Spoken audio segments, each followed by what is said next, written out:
ഇന്ന് നമ്മൾ ഉണ്ടാക്കാൻ പോകുന്നത് അടിപൊളി സ്പൈസിയായ കാന്താരി ചിക്കനാണ്. കാന്താരി പൊതുവെ കൊളസ്ട്രോളിനൊക്കെ നല്ലതാണെന്ന് പറഞ്ഞു കേൾക്കാറുണ്ട്.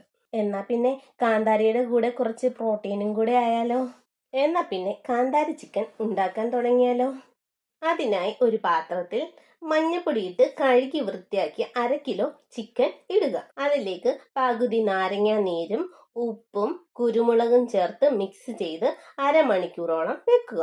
ഒരു ചട്ടി അടുപ്പത്ത് വെച്ച് ചട്ടി ചൂടായ ശേഷം എണ്ണ ഒഴിച്ച് അതിലേക്ക് പൊടിയായി അരിഞ്ഞ് 2 സവാള ചേർത്ത് നന്നായി വഴറ്റുക. ഉള്ളി പെട്ടെന്ന് വാടാൻ കുറച്ച് ഉപ്പ് ചേർത്ത് കൊടുക്കുക. ഉള്ളി ഒന്ന് നന്നായി വഴണ്ടി വരുന്ന സമയം കൊണ്ട് ഒരു മിക്സി ജാറിൽ എരിവിനനുസരിച്ച് 10-15 കാന്താരിമുളക് ഇടുക.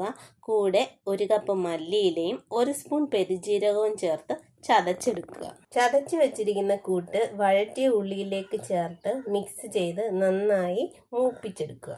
ശേഷം 1 സ്പൂൺ മല്ലിപ്പൊടി, 1/2 സ്പൂൺ ഗരം മസാല എന്നിവ ചേർത്ത് പച്ചമണം മാറുന്നത് വരെ വഴറ്റുക. ഇതിലേക്ക് മാരിനേറ്റ് ചെയ്തു വച്ചിരിക്കുന്ന ചിക്കൻ ചേർത്ത് നന്നായി ഇളക്കി യോജിപ്പിക്കുക. 1 മിനിറ്റ് മൂടി വെച്ചതിന് ശേഷം മൂടി തുറന്ന് കുറച്ച് വെള്ളം ചേർത്ത് പാകത്തിന് ഉപ്പും ചേർത്ത് നന്നായി ഇളക്കി കുറച്ച് കറിവേപ്പിലയും ചേർത്ത് അടച്ച് വെക്കുക.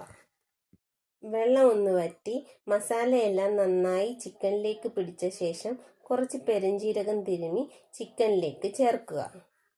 ടേസ്റ്റിന് വേണ്ടി കുറച്ച് കറിവേപ്പിലയും ചേർക്കാം. ആ സ്പൈസി കാന്താരി ചിക്കൻ റെഡി ആയിട്ടുണ്ട്. അപ്പോൾ കഴിക്കാൻ റെഡിയായി വന്നോളൂ കേട്ടോ.